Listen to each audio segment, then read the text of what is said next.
Kalau aku ada apa-apa jangan pernah tinggalkan aku ya, kata dia. Pas pertama dia nyambar, itu seingat saya langsung tercampak sama kawan saya tiga nih, mencah tercampaknya bang. Kami memutuskan dia bertiga tuh kayak naik ke atas lagi, mau pastikan keadaan si almarhum nih, karena katanya pingsan.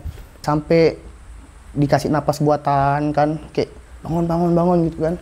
Itu budak anak matanya kayak cuman bisa natap gini, tuh lidahnya udah gigit gini bang, biru udah katanya. Itu didengar suaranya udah ndak ada. Itu tuh mereka tuh udah yakin bang kalau Alfonso ndak selamat.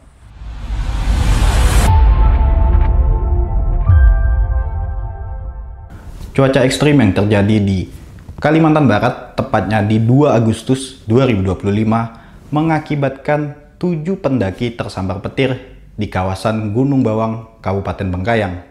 Akibatnya, salah satu pendaki meninggal dunia akibat tersambar petir. Menurut kesaksian rekannya bernama Ega, memberikan pesan terakhir untuk 6 rekan lainnya para pendaki. Mari Tribuners saksikan saksi kata dari Tribun Pontianak.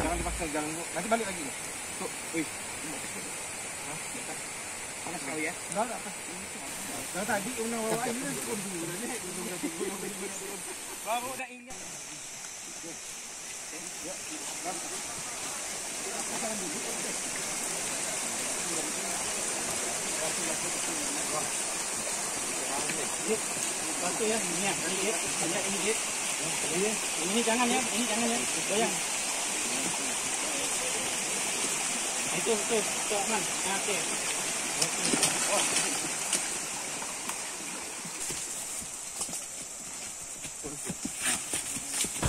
Saya milih Gunung Bawang nih bang, karena dari dulu tuh emang rencana dah bang, pengen ke Gunung Bawang tapi tidak jadi-jadi. Mumpung ada kesempatan ini dengan teman-teman kerja, dapat tim kawan sama kawan-kawan kerja, saya coba ambil cuti, bisa semua. Pengen lah tuh ke Gunung Bawang, dapat gak kawan nih yang udah pernah ke Gunung Bawang kan bang, untuk mandu.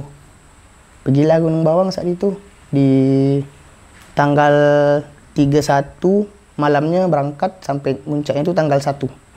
Berangkatnya tuh dari Pontianak tuh gimana bang, ceritain bang? Lewat jalur mana? Lewat Singkawang, lewat Bengkayang?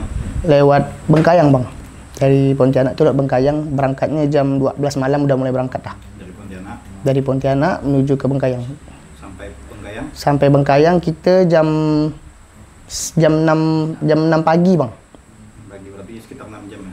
Ya sekitar 6 jam. Bang, sampai di Bengkayang kota atau itu gimana bang? Di sana tuh ngapain dulu bang waktu itu? Itu kita singgah di Indomaret bang, kita nunggu teman kita yang udah sampai Bengkayang nih, yang namanya Ali tuh. Kita nunggu kan, jemputnya di Bengkayang dulu bang. Kita nunggu dia datang, mau ikut gabung sama kami, itu kita belanja perlengkapan loh bang, kayak air, Indomie, kayak Masako gitu, alat-alat makan lah kita belanja kan. Udah ngumpul semua, udah sekitaran jam 6 tuh, kita lanjut ke base camp tuh bang. Camp di desa terakhir? Ya, langsung ke lembah. Bang, yang berangkat tuh bisa sebutin bang nama-namanya bang? Yang berangkat ini nama-namanya, saya sendiri, Ega, ada Agil, ada Fadil, ada Jai, sama almarhum bang, Alfonso, sama Ali, sama Yolen. Kami bertujuh bang. Gimana bisa jadi sekelompok pendaki itu gimana bang? Awal mulai ceritanya? Bisa jadi, awalnya nih kami ini berempat nih bang. Berempat merencanakan mendaki ke gunung. Terus almarhum nih bang, dia ngechat si Fadil, dia pengen muncak ke Bawang tapi dia ndak ada tim bang. Terus dia bilang, boleh ndak saya join, kata dia. Saya ndak ada tim nih. Bolehlah, kata kami kan welcome aja nih bang, bolehlah. Ketemu di rumah si Fadil nih bang, dia orang KS Tubun katanya. Ketemu di rumah si Fadil, kami berlima berangkat dari Pontianak ke Bengkayang. Yang si Ali sama Yole ini kita ketemunya di Bengkayang bang, di Alfamart. Itu temannya si Alfonso, katanya pengen ikut juga. Itu sampai Bengkayang, Indomaret, baru kita lanjut ke base camp bang. Sampainya jam 6 gitu, base camp. Mengawali pendakian tuh melalui jalur mana kemarin tuh? Jalur lembah. Lembah berarti di Sukabumi? Ah ya, kayak gitu lah. Dari desa terakhir atau lembah sampai ke puncak itu berapa jam dan gimana sih selama perjalanan?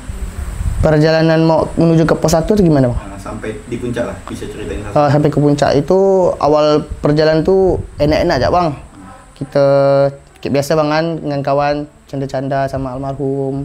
Orangnya ceria, kita canda-canda jalan sampai ke pos 1. Sorry bang, sebelum itu kita udah nanya orang kampung juga bang. Sebelum itu kita udah nanya orang kampung keadaan cuaca saat ini. Katanya udah 4 bulan itu kemarau bang, udah ada hujan. Malah dia menyarankan kami untuk dari pos 1 kalian boleh bawa air, takut pos 2, pos 3 ndak ada air saking kemaraunya bang. Kami siapin lah tuh bang, air dari pos 1. Pas sampai pos 2 kami dengar tuh air tuh deras. Dah berarti aman lah bang ya. Itu perjalanan tuh bang sekitaran sampai puncak tuh 12 jam lah bang. Jam 8 pagi kami naik, jam 8 malam kami sampai. Tuh biasa lah bang, jalan sampai puncak tuh hari cerah, bintang terang, malam tuh ya terang. Di sana melewati beberapa pos bang? Dia 4 bang, kalau tidak salah sih 4 sepengetahuan saya lah bang ya. 4 pos 1, pos 2 yang adik terjun itu, pos 3 dia agak luas, sama pos 4 bayang kalau tidak salah ya, kalau tidak salah lah. Itu langsung hutan lumut puncak. Bang, itu kan selama 4 bulan tuh musim kemarau lah. Jalur pendakian tuh curam atau gimana? Atau kering atau gimana bang? Bisa ceritain? Dia ada awal-awal tuh dia lumayan kering bang. Itu pas udah melewati jalur yang batu-batu tuh bang. Batu sampai ke hutan lumut itu udah keadaan malam ya bang ya. Yang di hutan lumut tuh kita udah di malam hari dah. Itu agak basah bang. Agak sedikit basah dah. Bang, selama perjalanan pendakian adakah hal-hal aneh yang ditemui dari 7 pendaki ini bang? Tanda-tanda apa lagi? Oh, kalau hal-hal aneh sih nggak ada bang. Nggak ada, kayak lancar-lancar aja jalannya. Kalau aneh-aneh mistis nggak ada. Maksudnya tanda-tanda dari, bukan dari kawan-kawan Oh. yang baru sadar ketika pulang gitu bang? Nggak ada. Berarti cuaca cerah lah ya? Cerah. Dan penuh bintang. Ya. Bang, bisa ceritakan kondisi pas cuaca buruk? Kan sampai jam 12 tuh habis makan, sampai tidur, sampai petir tuh bisa ceritain bang, alurnya lagi. Dari pas hujan ya bang ya? Dari sampai ke hujan. Pas sampai itu bang, kita prepare lah bang kan. Pas hari cerah tuh prepare, kita bangun tenda, kita makan. Itu sampai jam 11 tuh kita masih cerita-cerita nih bang. Itu masih cerah sampai jam 11 malam. Kita tidur, terus tuh subuh tuh hujan bang. Subuh hujan, terus yang kita kan 3 tenda nih bang. Yang di tengah tuh tendanya bocor bang. Itu kami bangun pas hujan jam 4 subuh. Kami suruh dia pindah tenda bang. Pindah aja, tenda kalian bocor. Dia pindah di tenda almarhum tuh bang, di sebelah. Terus kami tidur lagi nih bang. Tenda saya bocor, kayak berembes tuh bang. Saya kebangunlah kami satu tenda nih bang ya. Isinya 3 orang, kami kebangun itu kondisinya udah jam setengah 6 aja lah bang. Jam 5, setengah 6 lah. Itu udah bangun dah kami. Kami duduk-duduk sambil bersandar.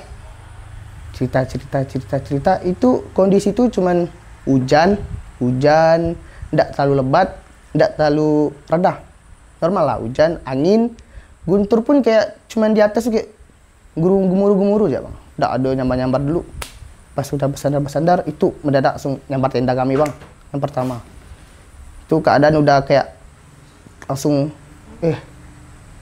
keruh, langsung tenda hancur, berasap. Dan ndak bisa dia gitu bang. Kejadian tuh jam berapa?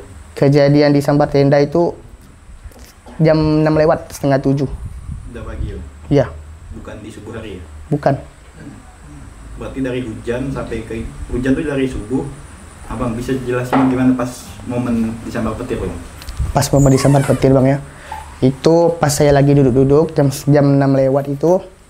Pas pertama dia nyambar, itu seingat saya langsung tercampak. Sama kalau saya 3 nih mencah tercampaknya bang.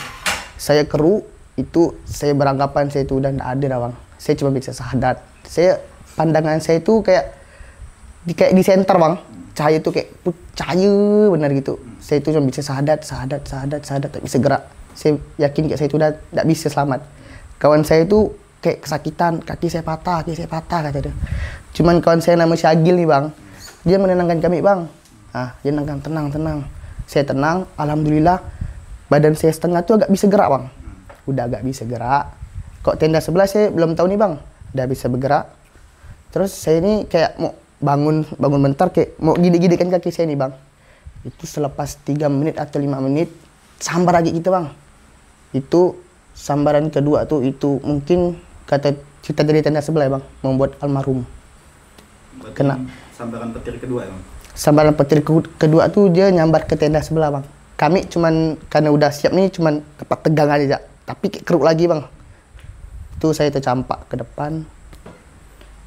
Bang, itu ada berapa sambaran petir yang di momen kejadian itu bang? Pas kami di atas 2 kali bang. 2 kali itu jaraknya sekitaran 5 menit lah.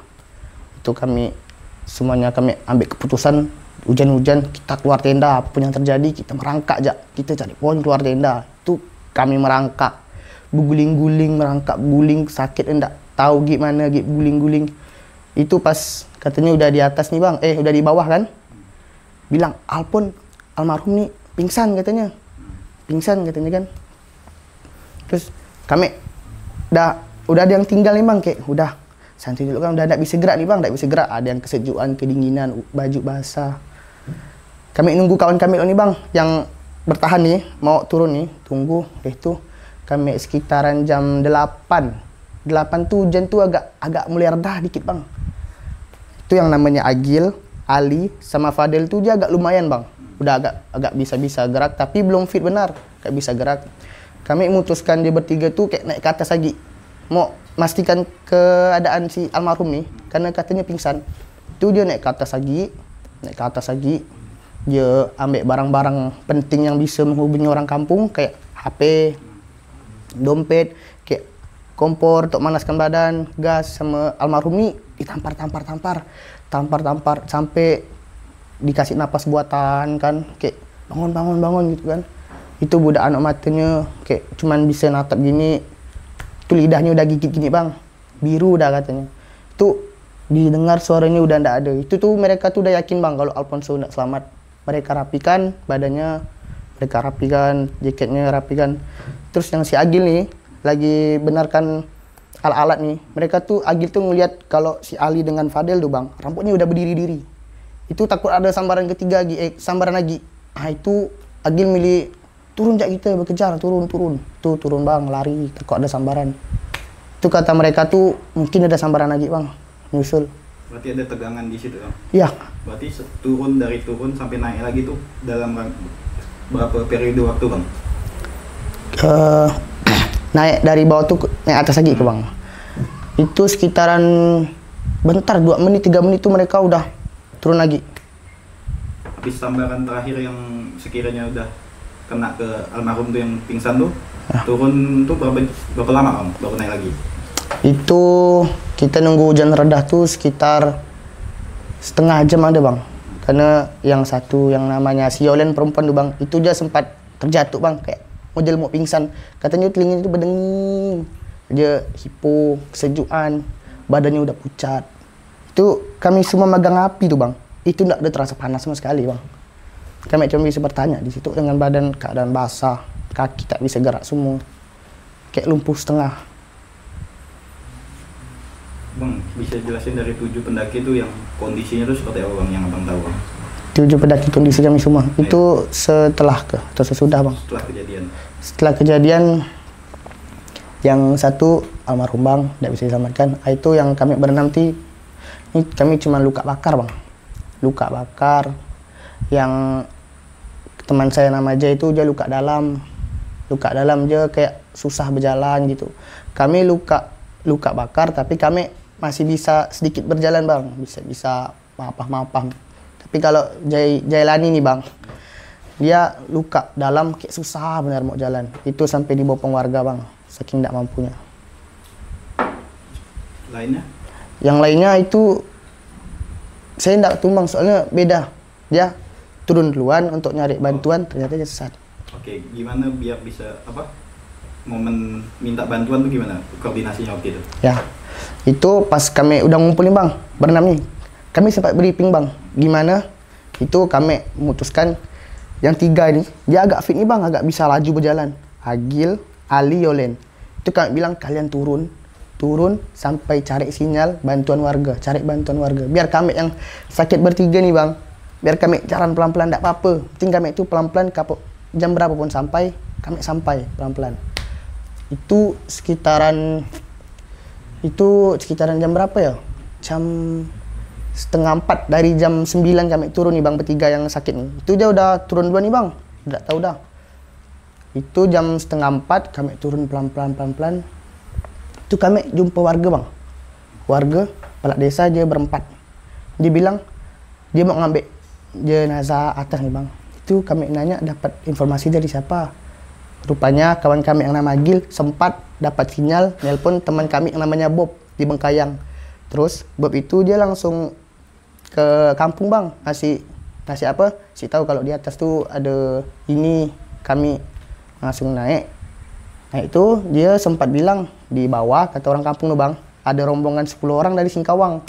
Dia pun mau bantu gak? Naik ada orang bantu ngambil alat. Terus kami bertiga nih yang sakit nih nanya kan bang, Pak, bapak ada ndak lihat kawan kami 3 orang, 1 cewek 2 cowok. Bapak tuh kebingungan, nggak ada kata dia. Terus kami ini buanglah pikiran jauh-jauh tuh bang ya, kami tenang. Terus kami turun agak kelompok 10 orang tuh bang, 10 orang tuh kami turun agak 10 orang tuh ke Singkawang tuh, itu cowok semua bang, cowok semua. Sampai ke situ saya dikasih obat, saya dikasih teh loh bang. Yaitu saya tanya lagi bang, saya pastikan lagi teman saya 3 nih yang turun duluan tuh, bang ada ndak lihat teman saya 1 cewek 2 cowok. Terus dibilang ndak ada lewat nih bang, kata dia, ndak ada lewat kata dia. Jangan, saya dah. Terus ada 1 orang bilang, bang kata dia, saya tadi sempat naik tadi ke puncak Siri kata dia. Itu saya teriak, ada suara teman abang cewek kan gitu deh. Ya bang, ada suara teman abang di jalur belah kiri. Jauh bang kata dia. Itu saya teriak, dia teriak kata dia. Terus saya teriak lagi, dia tidak nyaut kata dia. Pas saya teriak lagi, kawan saya yang nyaut teriak. Terus saya turun kata dia. Itu kejadiannya bang. Itu di jam berapa bang koordinasi itu? Itu udah jam 4 sore dah bang. 4 sore. 4 sore. Oke. Kan beda proses turun tuh gimana bang? Proses turun sampai ke bawah itu udah jam 7 malam tuh bang. Udah malam nih, jam 7 malam. Saya sempat nelpon kawan saya yang sesat nih, dia dapatan sinyal. Nah, nelpon, dia bilang aja sesat di jalur Pokok Getah katanya. Itu kata orang sana tuh, itu Madi tuh katanya tuh, Madi. Nah, itu udah dia kan minta pola HP lah bang kan. Udah langsung HP itu langsung mati kan. Terus ada orang kampung lewat. Ah, makin banyak orang kampung naik ke atas. Ada lagi orang kampung, ada Basarnas. Itu kami semua disuruh turun. Itulah yang jalan itu digotong. Itu kami turun tuh dari jam 9 malam kami turun. Dari titik terakhir. Titik terakhir yang sama kelompok pendaki Singkawang itu disuruh turun juga tuh bang. Itu kami turun sekitaran jam 9 malam atau jam setengah 10 lah bang ya, kurang tahu gak. Itu kami turun itu agak laju lah kami turun lubangan. Terus tuh kami stop di air terjun nggak salah, di mana ya, pokok ada air lah. Itu kami nunggu dari atas mapah mayat tuh bang. Nah itu kami nunggu dia, itu baru kami turun sama-sama sampai ke pos. Itu orang kampung ramai. Itu berapa jam bang turunnya? Dari jam 9 jam 10 malam tuh sampainya subuh. Jam 3 ke jam setengah 4 sampai. Jam 4 salah. 6 jam turun, 12 jam naik ya? Ya. Setelah turun sampai itu gimana bang? Itu pas sampai ke pos 1 dulu nih bang. Itu udah ada polisi, tentara, udah ada kepala desa pun ada. Itu kami yang sakit nih dipakai motor. Sama kepala desanya pakai motor sampai ke kampung tuh bang, rumah kepala desa. Itu orang kampung udah ramai nunggu kami. Itu udah ada ambulan 2 orang kampung udah ramai nunggu. Kami ditangani medis, dibersihkan lukanya, baru kami dibawa ke rumah sakit. Setelah itu sampai ke Pontianak gimana bang? Sampai ke Pontianak tuh pertama kali kan ke rumah sakit nih bang, subuh ke rumah sakit. Sampainya jam 5 ada kali sampai rumah sakit tuh. Jam 5 subuh ada kali, hari Minggu.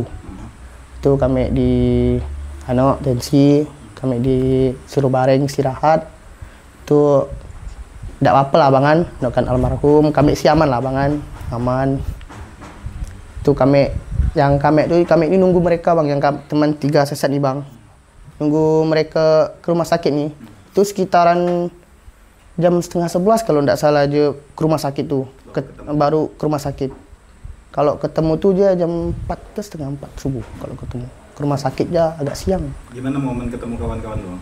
Itu saya ngelihat muka mereka tuh bang kayak sedih bang, bisa gitu. Pikiran saya itu bang, saya pikir dia makan tidak ada bawa bang, makan tidak ada bawa, keterangan pun tidak ada, lampu gitu. Itu saya pikir tuh kayak Allah gimana nih nasib mereka. Itu saya harap Basarnas cepat ketemu dengan mereka tuh bang. Itu ya. Bang bisa ceritain 7 pendaki ini gimana bang? Latar belakangnya kenapa bisa jadi sekelompok bang? Lagi. Latar belakang ngapa bisa jadi kelompok bang ya? Satu kelompok naik ke bareng. Naik bareng. Itulah tuh bang. Awalnya kan kita kan berempat. Kita berempat nih pengen muncak ke Bawang. Terus si Fadil tuh memposting dari TikTok nih, posting kayak pengen mendaki lah gitu kan. Si almarhum Alfonso nih nge-DM si Fadil. Kapan mau naik Bawang bang? Kata dia. Ada nih tanggal 1, 2, 3. Boleh kah? Aku join kata dia bang ya.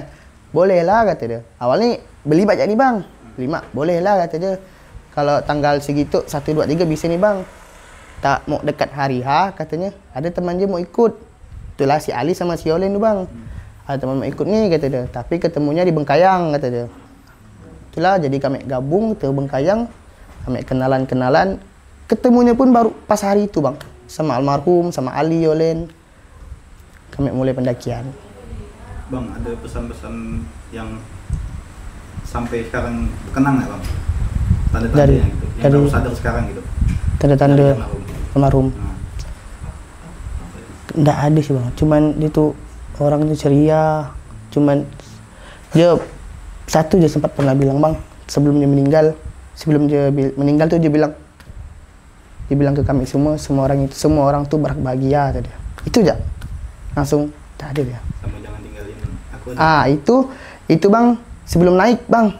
Itu sebelum naik dia bilang, bro kata dia, kalau aku ada apa-apa jangan pernah tinggalkan aku ya kata dia. Kami bilang kami tidak mungkin tinggalkan kau. Kami bilang kan tenang aja kau.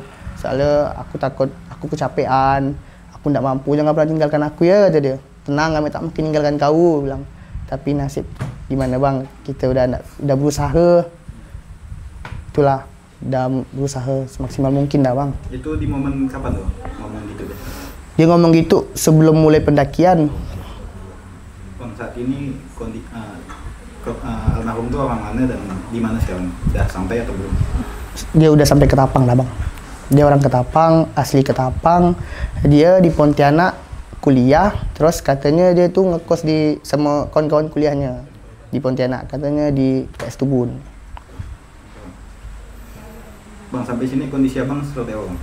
Kondisi saya cuma luka bakar, bekas sambaran petir, sama itu ya, cuma luka bakar, badan sedikit sakit-sakit dikit ya. Tapi aman masih bang. Bang, mungkin harapan ke depan sama pesan-pesan buat kawan-kawan pendakian nanti lah, gimana sih bang? Pesan-pesan untuk itu misalnya gini bang, kalau hujan gitu kan, hujan guntur petir tuh bang, kok bisa tuh jangan maksakan lah bang. Nah gitu ya bang pesan-pesannya.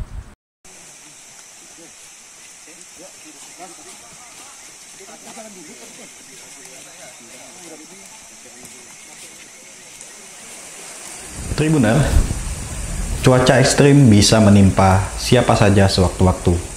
Begitulah kesaksian dari Ega, salah satu rekan Alfonso Buncung yang meninggal dunia tersambar petir. Semoga keluarga yang ditinggalkan diberikan ketabahan dan kita semua diberikan keselamatan. Sampai jumpa di saksi kata dari Tribun Pontianak selanjutnya.